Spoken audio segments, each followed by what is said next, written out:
Hi guys, my name is Vanessa Rosenberg, and I'm just jumping on here today because I have been thinking about how this coronavirus, COVID-19, has affected my son Jackson, and I've been researching and I found some helpful tips, and so I thought, well, I might share it with you guys so that way if you guys are needing help or if you're at a point where you're like, oh, I don't know what to do, I don't know how to support my child through this time, then maybe this video might be helpful to you.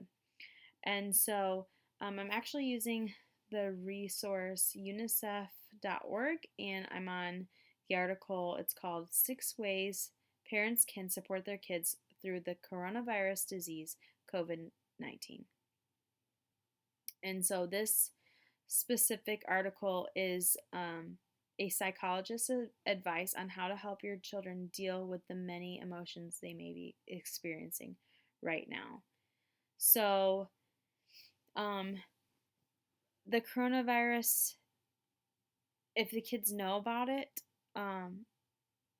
they might feel anxious and stressed because of it, but they might not always know how to process it or tell you that they're stressed. And so sometimes we can see children lashing out, throwing more fits, crying a little bit more, being a little bit more emotional. Those are all, ways that we can see that, okay, my child is struggling with this, and they hear about it. It's Everybody's talking about it. I know some people are probably sick of talking about it, but it's happening right now, and it does affect our children. So how do we move forward? How do we help our kids? And their first tip is to be calm and be proactive. So you can educate your kids on this coronavirus disease virus. You can educate them, but just have a calm demeanor when you're educating them. Try not to show that you're stressed, even though you might be. Try not to show that you're stressed, but also show them that you're being proactive to help keep the virus out of your home. Um, they'll see you doing that when you're cleaning, or you can even include them when you're cleaning. You can say, hey, Jackson, can you go wipe this table down for me? We're trying to protect ourselves from germs. Just kind of setting that tone like, I know that this is happening, but I'm being proactive to protect you. And that will give them a little bit of, you know, calm, and they'll have some reassurance that you are handling the situation as best as you can. I know it's hard. And number 2 is stick to a routine. This one is the hardest for me.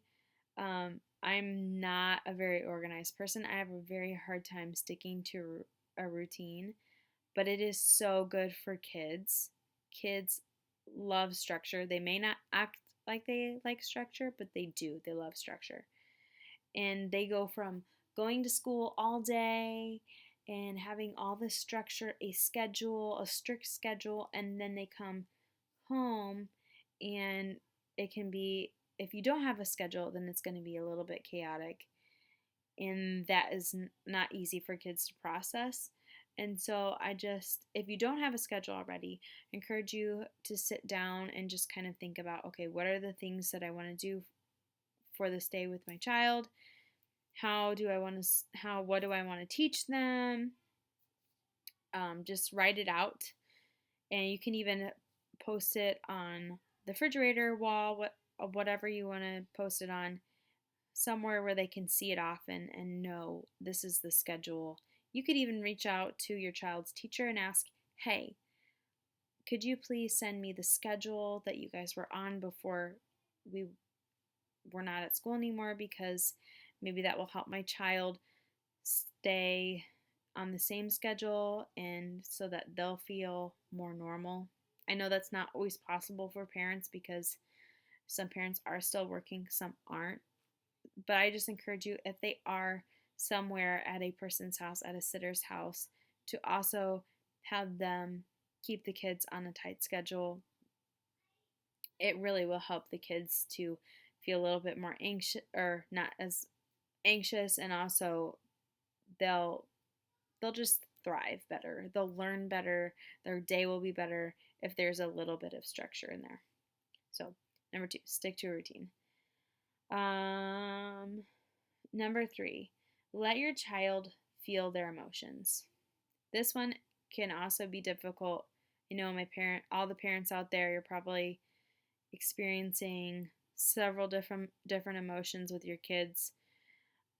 They can be happy one moment, and then the next moment they can be like screaming, throwing a tantrum, and that can be completely normal. But they're going right now, even though you might not think that they totally understand it, they understand some parts of this, and just letting them feel their emotions and just like kind of getting it out is helpful. But also, you can set boundaries. Like, it's not okay for them to hit or anything like that.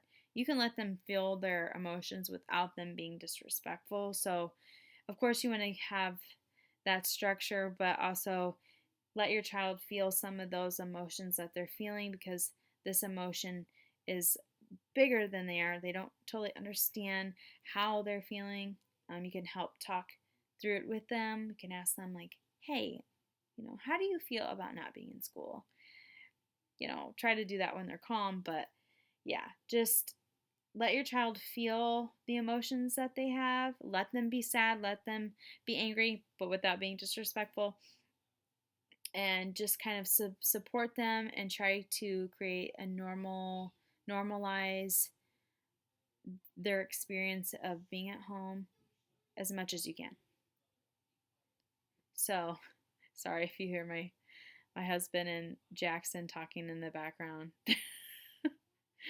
We're having one of those moments where he's being a little challenging. So, number 4 on this list I found helpful is check in with them about what they're hearing. We don't always know what our kids are hearing. They can pick things up from the news, or before they left school, they could have heard things at school being said. So just ask them about what they're hearing. There's a lot of misinformation going around online. So, and sometimes our kids can hear that information and take it to a whole another level.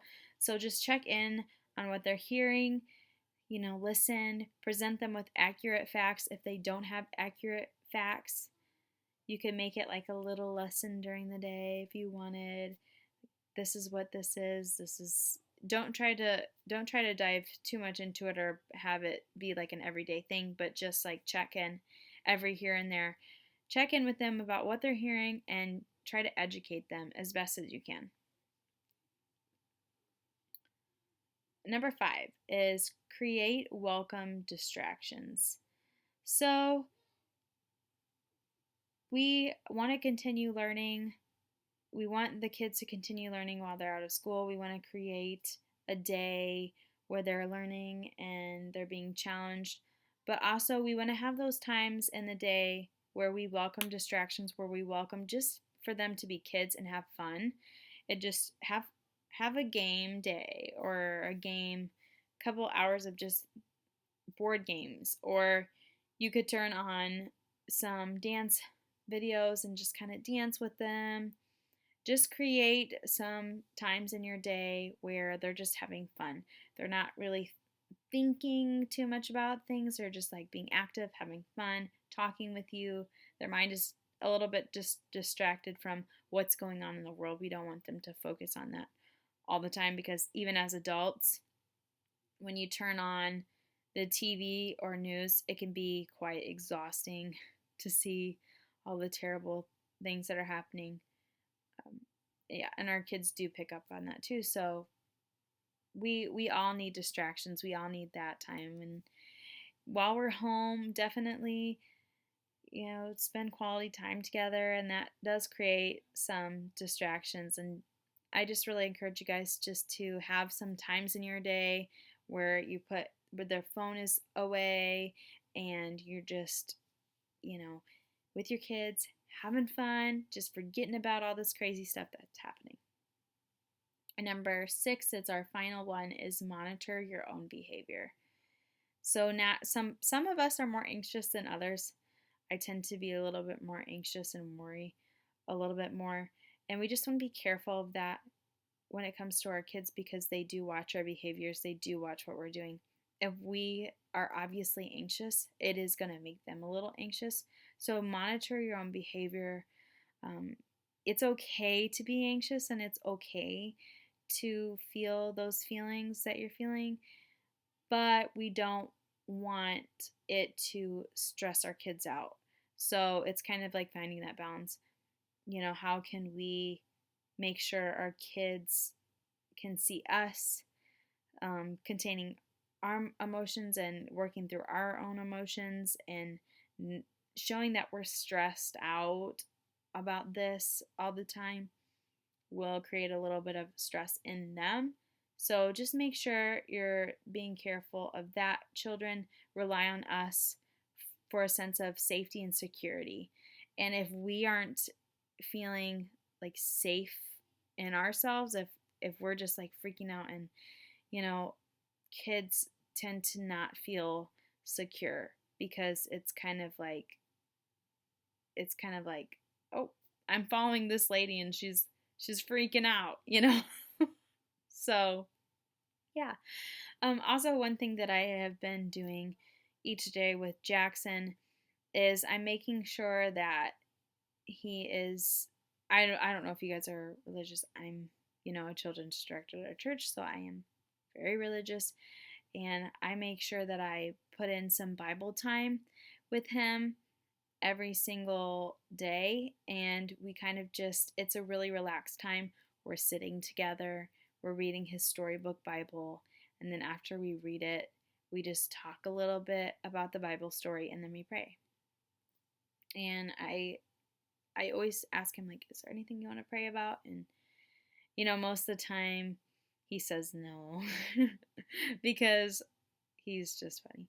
But yeah, just spend that time with your kids also, and just reading the Bible. And I feel like that kind of helps too with anxiousness feelings, because when we rely on God, and when he takes our worry, and when he takes the stress that we're feeling from us, we tend to feel so much better. And also, when we read the Bible, when we spend time in prayer and with God, we're reminded that no matter what, God has got this situation. He totally does.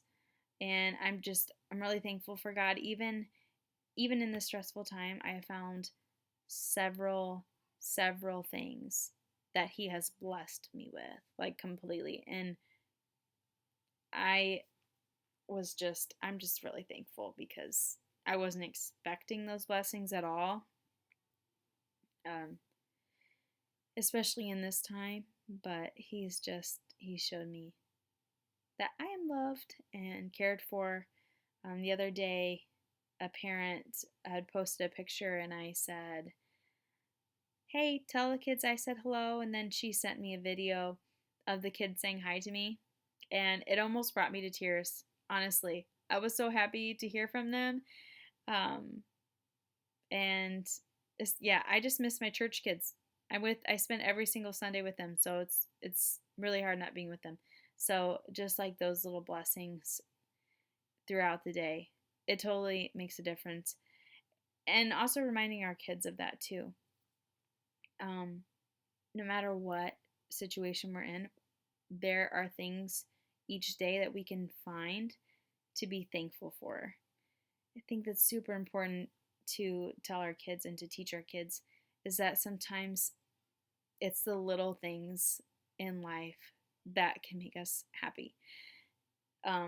There are several kids who, aren't as blessed, and it's important for our kids to realize, like, even the small things, even just shoes, being able to go to the store and buy shoes, like, how much of a blessing is that? Or, like, for my son, that he is able to just go to the cabinet anytime and just grab a snack. He never has to worry about is food coming in or not. Those are things that we totally take advantage of, and we totally forget to be thankful for those things because we are not promised tomorrow. We are, each day is a gift. Everything that we have is a gift from God. So we need to be thankful, but we also need to teach to our kids to be thankful for their blessings, because no matter what, we are blessed. We woke up today and God has blessed us with another day. We're blessed with our family. So even through this difficult time, we need to remember that no matter what, we are blessed and we are loved. So yeah, those are just some things that I found helpful. If you have any tips for me, I will welcome them, because it's been a little crazy in my house. Trying to work from home and entertain my kids, teach my kids. It's been a little crazy, but it's been awesome. So I also hope everybody's doing great. Let me know how you're doing in the comments below. Let me know if you need any prayer. I'll be praying for you if you need it. And just thank you guys for watching this video, and I hope you have an awesome night.